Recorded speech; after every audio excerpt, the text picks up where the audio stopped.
പൂരാവേശത്തിൽ തൃശൂർ മഠത്തിൽ വരവ് പഞ്ചവാദത്തിന് ശേഷം 2:30 അല്പസമയത്തിനകം ഇലഞ്ഞിത്തറി മേളം കൊടികയറും. വൈകിട്ട് 5 മണിക്കാണ് കുടമാറ്റം. കുടമാറ്റത്തിന്റെ സമയം പരിമിതപ്പെടുത്തിയിട്ടുണ്ട്. മേളം, മേളക്കാരുടെ എണ്ണം, ആനകളുടെ എണ്ണം എന്നിവയിൽ മാറ്റമില്ല.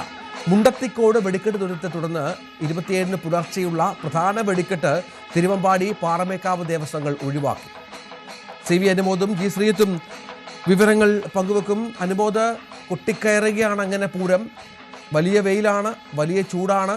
നമുക്കറിയാം, സാധാരണ പൂരങ്ങൾ അനുഭവിക്കുന്നതിനേക്കാൾ കൂടുതൽ ചൂടിൻ്റെ ഒരു പരിധിയിലാണ് ആരാധകർ അവിടെ ഉള്ളത്. പക്ഷേ ആവേശത്തിൽ ഒട്ടും കുറവില്ല അല്ലേ?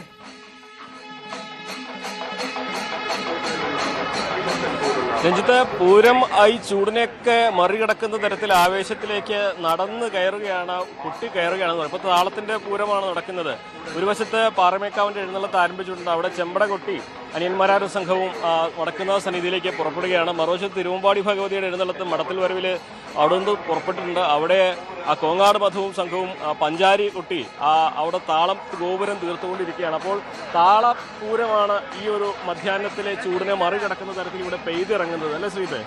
അനുമോദം, ഏതാണ്ടൊരു 11 മണി മുതൽ മഠത്തിൽ വരവ് തുടങ്ങിയത് മുതൽ ഒരു കൂട്ടം ആരാധകർ അങ്ങോട്ടേക്ക് പോകുന്നു. തൊട്ടിപ്പുറത്ത് 12 മണിയോടുകൂടിയാണ് ഇപ്പുറത്ത് പാറമേക്കാവിൽ നിന്ന് ഘോഷയാത്ര എഴുന്നള്ളത്ത് ആരംഭിച്ചിരിക്കുന്നത്. എന്തായാലും ഇനിയുള്ള കാത്തിരിപ്പ് ഇലഞ്ഞിത്തറ മേളത്തിന് വേണ്ടിയുള്ളതാണ് എന്നുള്ളതാണ് നമുക്ക് കാണാൻ സാധിക്കുന്നത്. എന്തായാലും ഇപ്പോൾ ഒരു നെയ്തലക്കാവിന്റെ എഴുന്നള്ളത്ത്, പുറത്തേക്കുള്ള എഴുന്നള്ളത്ത് വന്നുകൊണ്ടിരിക്കുകയാണ്. ഇതിലെ ഏറ്റവും അവസാനത്തെ ഘടകപൂരമാണ്. അതായത് വടക്കുന്നാഥനെ വലം വെച്ച് ഏറ്റവും അവസാനം തെക്കേനട ഇറങ്ങുന്നത് നെയ്തലക്കാവാണ്. ഇതേ നെയ്തലക്കാവാണ് ഈ പൂര വിളംബരം ചെയ്യുന്നത്. അതെ, ഇന്നലെ രാവിലത്തെ ഒരു പൂര വിളംബരത്തിന് തൊട്ട് പിന്നാലെ നെയ്തലക്കാവിലമ്മ വീണ്ടും വടക്കുന്നാഥനെ വണങ്ങിയ ശേഷം ഇറങ്ങി വരുന്നു. അതായത് അവസാനത്തെ ഘടകപൂരം ഇറങ്ങി വരുന്നു എന്നുള്ളതാണ്. നമുക്ക് ഉള്ളിൽ നിന്ന് വരാൻ തുടങ്ങിയതേ ഉള്ളൂ. അപ്പോഴേക്കും ആ ദൃശ്യങ്ങളിലേക്ക് പോകാൻ കഴിയുമെന്ന് പ്രതീക്ഷിക്കുന്നു. ഇനി എന്തായാലും ഇലഞ്ഞിത്തറ മേളത്തിനായുള്ള വലിയ കാത്തിരിപ്പാണ്. ഒരുപക്ഷെ പൂരപ്രേമികളെ സംബന്ധിച്ച് ഇത്തവണ കുടമാറ്റം പോലെയുള്ളവ ഒന്നുമില്ല. അതിൻ്റെ ഒരു ആവേശവും ആരവവും ഒരല്പം കുറവാണ്. ഒരു സങ്കടമുണ്ട് ഈ തൃശ്ശൂരിന്റെ മനസ്സിൽ എന്നുള്ളത് നമുക്ക് ഓരോരുത്തരുടെ മുഖത്തും നമുക്ക് കാണാൻ സാധിക്കുന്നുണ്ട്. എന്തായാലും പക്ഷേ ഇതിന്റെ ഭാഗമാകുന്നു. ഇപ്പോൾ അല്പസമയം ഏതാണ്ടൊരു 10 മണിയോടുകൂടി രാമന്റെ വരവാണ്. ഒരു വലിയ ആവേശം നിറഞ്ഞ ഈ തെക്കേ ഗോപുര നട ആകെ നിറഞ്ഞു നിന്ന ഒരു കാഴ്ചയെ മാറിയത്. ഇനി പക്ഷേ ഈ ഇലഞ്ഞിത്തറ മേളത്തിനൊക്കെയും ആളുകൾ ഉണ്ടാവും. മഠത്തിൽ വരവിന് വലിയ ജനസാഗരം തന്നെ ഉണ്ടായിരുന്നു. ഇലഞ്ഞിത്തറ മേളത്തിനും ആളുകൾ ഉണ്ടാകും. അത് കഴിഞ്ഞുള്ള തെക്കോട്ടിറക്കമാണ് ഒരുപക്ഷെ ഈ പൂരത്തിന്റെ ഏറ്റവും വലിയ കാഴ്ചയായി മാറാൻ പോകുന്നത്. തീർച്ചയായും തെക്കോട്ടിറക്കം എന്ന് പറയുമ്പോൾ ഈ ഒരു കാത്തിരിപ്പിന്റെ പ്രധാനപ്പെട്ട നിമിഷമാണ്. ഈ ലോകത്തിലെ ഏറ്റവും മനോഹരമായ കാഴ്ചകളിലൊന്നാണ് കുടമാറ്റം എന്നാണ് ഇത് കണ്ട എല്ലാവരും ഒരേപോലെ വിശേഷിപ്പിക്കുന്നത്. അപ്പോൾ ആ കുടമാറ്റത്തിലേക്കുള്ള ആദ്യ ഘട്ടമാണ് തെക്കോട്ടിറക്കം. തെക്കോട്ടിറക്കത്തില് ഈ ഒരു ഭാഗത്ത് മുഴുവൻ ആളുകളെ വടം കെട്ടി മാറ്റി നിർത്തി ഈ ആനകളൊക്കെ അങ്ങ് ഇറങ്ങുന്ന സമയത്ത് വടം മാറ്റും. അതോടെ ഒരു ജനസാഗരമായിട്ട് അതുവരെ നിന്നിരുന്ന ആ പ്രദേശം നിറയുകയാണ്. അതാണ് തെക്കോട്ടിറക്കത്തിന്റെ ഒരു സൗന്ദര്യം എന്ന് പറയുന്നതിന് അതിലേക്കാണ്. പക്ഷെ ഇപ്പൊ നമ്മൾ കാണാൻ പോകുന്നത് ഇനിയിപ്പോ നമ്മുടെ ഈ ഇലഞ്ഞിത്തറമേളാണ്. ലോകത്തിലെ ഏറ്റവും മികച്ച സംഗീത സിംഫണിയാണ് ഈ ഇലഞ്ഞിത്തറമേള എന്നാണ് പറയുന്നത്. 200-ലേറെ കലാകാരന്മാർ ഒരേ താളത്തിൽ, ഒരേ മേളത്തിൽ, ഒരേ ഭാവത്തിൽ അങ്ങ് കൊട്ടിക്കയറുകയാണ്. ആ ക്ഷേത്ര മതിൽക്കകത്തായതുകൊണ്ട് തന്നെ അതിന് മുഴക്കം കൂടും. അതിന്റെ ആ തരംഗങ്ങൾ കുറെ കൂടി അലയടിച്ചുകൊണ്ടിരിക്കും. അതാണ് ഈ ഇലഞ്ഞിത്തറമേളത്തിന് ഇത്രയും അധികം ഒരു ഗാംഭീര്യവും അതിന്റെ ഒരു വൈശിഷ്ട്യമൊക്കെ ആയിട്ട് മാറും. സാധാരണ പാണ്ഡ്യമേളാണെങ്കിലും ഇലഞ്ഞിത്തറമേളം 2.5 മണിക്കൂറിലേറെ നീണ്ടു നിൽക്കുമ്പോൾ ഒരു പെരുമഴ പെയ്ത് തോർന്ന അനുഭവമായിരിക്കും ഈ ആസ്വാദകർക്ക് ഉണ്ടാവുക. അതുകൊണ്ട് നമ്മളെ വാക്കുകൾക്കൊക്കെ അതീതമാണ് ഈ ഒരു വാദ്യമേള പൂരത്തിന്റെ അനുഭൂതി ഉണ്ടാവുക. ശ്രീത്തെ രഞ്ജിത്ത്, ഈ പൊതുവിൽ ഇത്തവണ പൂരം ആഘോഷങ്ങളില്ല എന്ന് പറയുമ്പോഴും ആകെ ഇവിടെ ഇല്ലാത്തത് ഈ വെടിക്കെട്ടില്ല എന്നുള്ളതാണ്. അതിനപ്പുറത്തേക്ക് ഈ കുടമാറ്റം ഉൾപ്പെടെയുള്ളവയും കാണാൻ ആഗ്രഹത്തോടെ ഒരുപാട് ദൂരങ്ങളിൽ നിന്ന് എത്തിയവർ നിരവധി ആളുകൾ ഇപ്പോഴും ഇവിടെയുണ്ട്. അതും ഒരു ഫലത്തിലൊരു ചെറിയ രീതിയിൽ നടക്കുന്നു എന്ന് മാത്രം ആണ്. പക്ഷേ തെക്കോട്ടിറക്കം പോലെയുള്ള 15 ആനകൾ ഒരുമിച്ചിറങ്ങുന്ന ആ കാഴ്ച, ആദ്യം തിരുവമ്പാടിയുടെ ആനകൾ ഇറങ്ങുന്നു, അതിനുശേഷം പാറമേക്കാവിന്റെ ആനകൾ ഇറങ്ങുന്നു. അങ്ങനെ ആ ഒരു കാഴ്ച ഇത്തവണയും ഉണ്ടാകും. അതായത് പൂരത്തിന്റെ ഏറ്റവും മനോഹരമായ ഒരുപാട് സ്പെഷ്യൽ കുടകളൊന്നും ഉണ്ടായില്ലെങ്കിൽ പോലും പൂരം എന്ന ഒരു കാഴ്ച ലോകം മുഴുവൻ എത്തുന്നത് ഈ തെക്കോട്ടിറക്കവും അതിനുശേഷം നടക്കുന്ന കുടമാറ്റത്തിന്റെയും ദൃശ്യങ്ങളാണ്. ആ ദൃശ്യങ്ങൾ ഇത്തവണ എന്തായാലും ഉണ്ടാകും. തിരക്ക്, ചൂടിന്റെ പ്രശ്നങ്ങളുണ്ട്, പക്ഷേ ഈ തൃശ്ശൂരിലുണ്ടായ ദുരന്തത്തിന്റെ പ്രശ്നങ്ങളുണ്ട്. പക്ഷെ അതിനൊക്കെ അപ്പുറത്തേക്ക് ആളുകൾ ഇപ്പോഴും ഈ ചൂടിനെയൊക്കെ അഖിലിന്റെ ക്യാമറ ഒരുപക്ഷെ തിരിച്ചാൽ കാണാൻ സാധിക്കും. ഇവിടെ ഇപ്പോഴും നീതലക്കാവിലമ്മയുടെ ഇങ്ങോട്ടുള്ള ഈ തെക്കേ ഗോപുര നടയിലൂടെയുള്ള പുറത്തേക്കുള്ള വരവിനായി കാത്തു നിൽക്കുകയാണ്. ഇവിടെ ചൂടുണ്ട്, വലിയ ചൂട് തന്നെയാണ് ഈ ഉച്ചയ്ക്ക് അനുഭവപ്പെടുന്നത്. പക്ഷേ അതൊക്കെ നിൽക്കുന്ന സാഹചര്യത്തിൽ പോലും ഈ ആളുകൾ പ്രത്യേകിച്ച് കുടകളൊന്നുമില്ലാതെ ഒരുപാട് എന്താ പറയുക, ഒരുപാട് മുന്നറിയിപ്പുകളൊക്കെ ഉള്ളതാണ്. പക്ഷെ അതിലൊന്നും നിൽക്കുന്നില്ല. നിങ്ങൾ എവിടുന്നാ? ഞങ്ങൾ തൃശ്ശൂർ അയ്യന്തോളാണ്. ഇപ്പോ നീതലക്കാവിലമ്മ വരുന്നത് കാത്തിരിക്കുകയായിരിക്കും. അതെ, ഞങ്ങൾ അയ്യന്തോൾ ദേശമാണ്. അയ്യന്തോൾ ദേശം കഴിഞ്ഞിട്ടാണ് നീതലക്കാവമ്മ വരുന്നത്. എന്താണ് ഒരു ആവേശം? സെറ്റാണ്, വൈബാണ്. എല്ലാ കൊല്ലവും ഉണ്ട് തീർച്ചയായിട്ടും. ആള് പഴയന്നൂരാണ് നാട്. തൃശ്ശൂർക്കാരിയല്ല.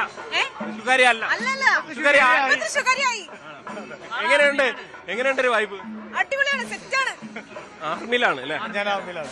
എങ്ങനെ മനസ്സിലായി? അദ്ദേഹം പറഞ്ഞു, അത് കേട്ടില്ലല്ലേ?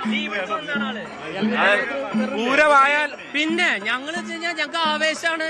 അത്രയും എന്താ പറയാ, ഈ വെയിലത്തും ഞങ്ങൾ വരുന്നത് ഈ പൂരത്തിന്റെ ആവേശത്തിലാണ് ഞങ്ങൾ വരുന്നത്.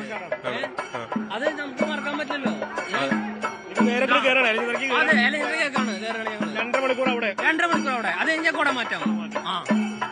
അതാ എന്തായാലും നെയ്തലക്കാവിൽ അമ്മയുടെ എഴുന്നള്ളത്ത് പുറത്തേക്ക് വന്നുകൊണ്ടിരിക്കുന്ന കാഴ്ചയാണ് നമുക്ക് കാണാൻ സാധിക്കുന്നത്. അതിന് തൊട്ടു മുന്നോടിയായി മേളങ്ങൾ ഇതാ പുറത്തേക്ക് ഇറങ്ങിയിരിക്കുന്നു. അതികഠിനമായ ചൂടാണ്. എത്ര ഡിഗ്രി സെൽഷ്യസ് എന്നുള്ളത് ഒരുപക്ഷെ പ്രവചിക്കാൻ കഴിയില്ല, നമുക്കറിയില്ല. പക്ഷെ ഒരു രക്ഷയുമില്ലാത്ത ചൂടാണ്. ഇന്നലെ ഇത്രയും ചൂടുണ്ടായിരുന്നില്ല, ഇന്നലെ ഇത്രയും വെയിൽ നേരിട്ട് അടിച്ചിരുന്നില്ല. കാർമേഘങ്ങളൊക്കെ ഇടയ്ക്കിടയ്ക്ക് വന്നു പോയിരുന്നു. പക്ഷേ ഇന്നത്തെ കാഴ്ച അതല്ല. ഇന്ന് വലിയ ചൂട് തന്നെ അനുഭവപ്പെടുന്ന കാഴ്ചയാണ് നമുക്ക് കാണാൻ സാധിക്കുന്നത്. എന്തായാലും ഇത്തവണത്തെ പൂരത്തിന്റെ ഏറ്റവും വലിയ സവിശേഷതകൾ ഈ പറയുന്ന തൃക്കടവൂർ ശിവരാജുവിന്റെ നേതൃത്വത്തിൽ പാറമേക്കാവിലമ്മയുടെ തിരമ്പേറ്റിയുള്ള യാത്രയാണ്. അതും ഒരു വശത്ത് തുടരുന്ന കാഴ്ചയാണ് നമുക്ക് കാണാൻ സാധിക്കുന്നത്. അതാണ് നേരെ ഇലഞ്ഞിത്തറ മേളത്തിന്റെ ഇലഞ്ഞിത്തറയിലേക്ക് എത്തിച്ചേരുക. എന്തായാലും നെയ്തലക്കാവിലമ്മ ഇന്നലെ പൂര വിളംബരം നടത്തിയ നെയ്തലക്കാവിലമ്മ ഇതാ തെക്കേ ഗോപുര നട പിന്നിട്ട് മുന്നോട്ട് വന്നുകൊണ്ടിരിക്കുന്നു. വലിയ ആരാധകരുടെ വലിയ പിന്തുണ. ഇന്നലെ എറണാകുളം ശിവകുമാറിന്റെ നേതൃത്വത്തിലായിരുന്നു ഈ പൂര വിളംബരം ഉണ്ടായിരുന്നത്. അതായത് കാലങ്ങളായി രാമൻ നടത്തിയിരുന്ന പൂര വിളംബരം ഇന്നലെ ശിവനാണ് ഏറ്റെടുത്തത്. ഇതിപ്പോൾ വീണ്ടും കൊമ്പനിത തെക്കേ ഗോപുര നട തുറന്ന് പുറത്തേക്ക് ഇറങ്ങുന്നതോടെ ഉച്ചവരെയിൽ ഇന്നത്തെ ഏറ്റവും പ്രധാനപ്പെട്ട ഘടകപൂരങ്ങളുടെ വടക്കുനാഥന്റെ സംഗമം അത് അവസാനിച്ചിരിക്കുന്നു.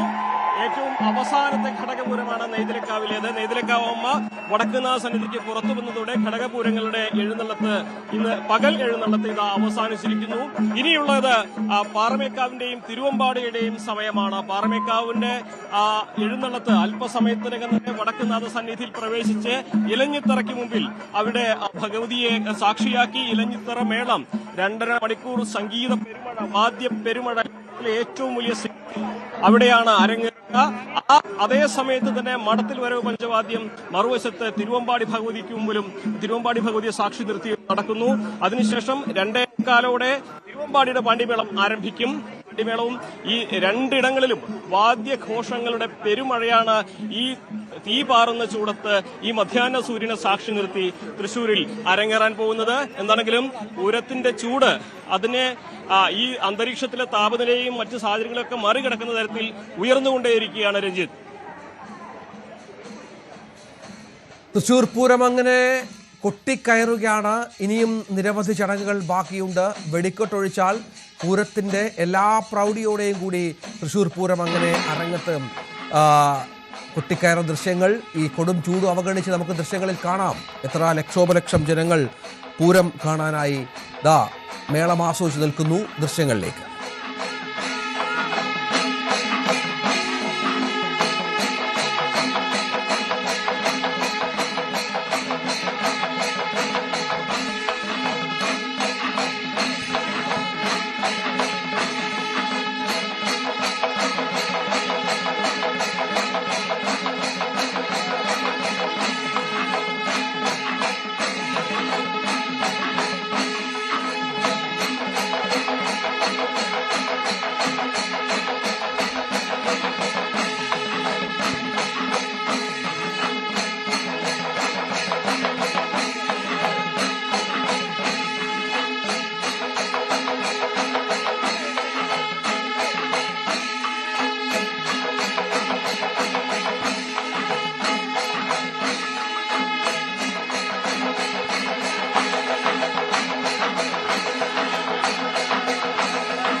കൂടുതൽ വാർത്തകൾക്ക് news 18 Keralam YouTube channel subscribe ചെയ്യുക.